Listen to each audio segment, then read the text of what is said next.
I'd like to begin with a quotation from a famous work, which I hope will act as an invocation for the solemnity of today's service. Marriage.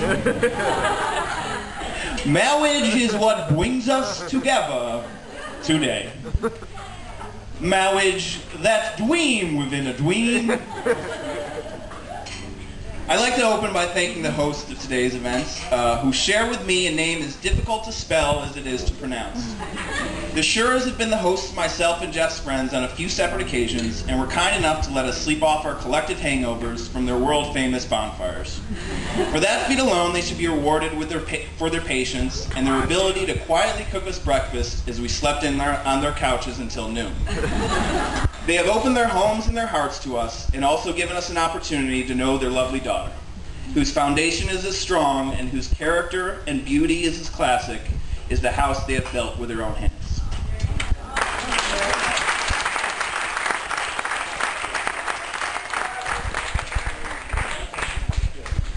Next, I'd like to offer a meager amount of gratitude to the Kuhn family. For if I went for the full and complete gratitude, we'd have no time for karaoke. And God knows the wrath that would be wrought should we keep any member of the Kuhn family away from the karaoke mic.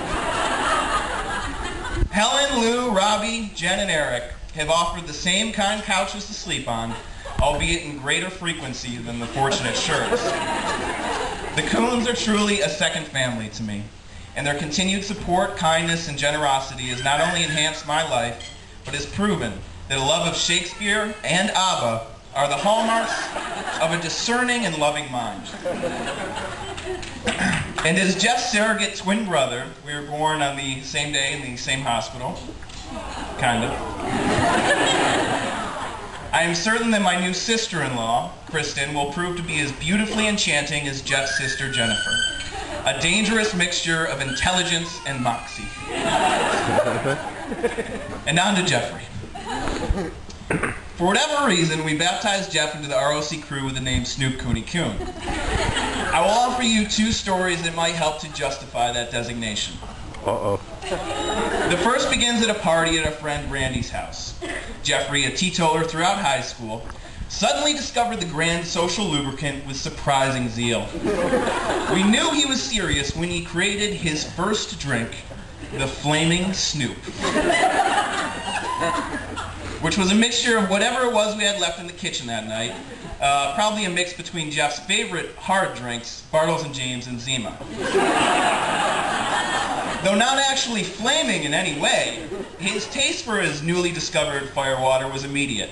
And to prove the pleasant product of his mixology, he drank all of the foul mixture that he could get his hands on, particularly because no one else could stomach much more than the taste. Of course, it seemed that he too lacked the stomach for it as he rushed to the bathroom. Upon returning, we had all assumed he had returned the drink to its rightful owner, the toilet. But Jeff, a politician as ever, delivered a rejoinder to our assumptions that would soon precede our future president's similarly worded denial, sharply saying, "Snoop Cooney Coon does not puke." Little did he know that the part of Kenneth Starr was being played by Randy's mother, who disagreed with Jeff's assertion. Not only does Snoop Cooney Coon puke, she noted, he also does a bad job of cleaning up.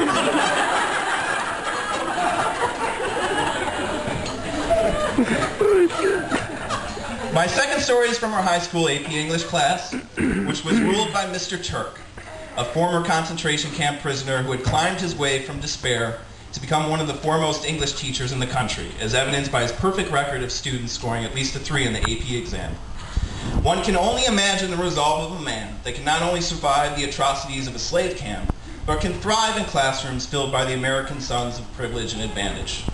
After the slacker side of Jeff made a remark in class that demonstrated his disdain for hard work, Mr. Turk shook his head from side to side and remarked in his thick accent, "Oh, Jeffrey, if I had your talent, the things I would do."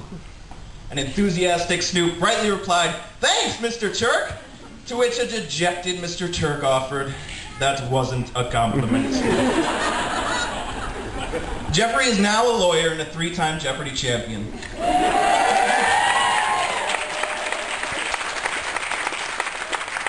both which are marks of his propensity for being a complete and total nerd. Snoop Kunikoon has managed in both accomplishments to overcome the deficiencies found in these stories. In his work as a lawyer, he has demonstrated a work ethic that expands upon his natural gifts. No doubt a sign that he has listened to Mr. Turk. And in his Jeopardy appearance, he did a better job of cleaning up than he ever did at Randy's house.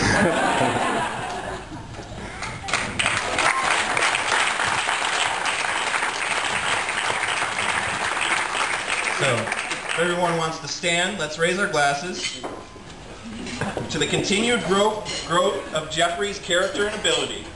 Indeed, with the talents in his possession, he should be able to accomplish the greatest of goals, one of which we are celebrating this evening. And to Kristen, may you act as the motivation for his good works and the governor for his bad ones. To the long and fruitful path that lies ahead of you both. Cheers. Cheers.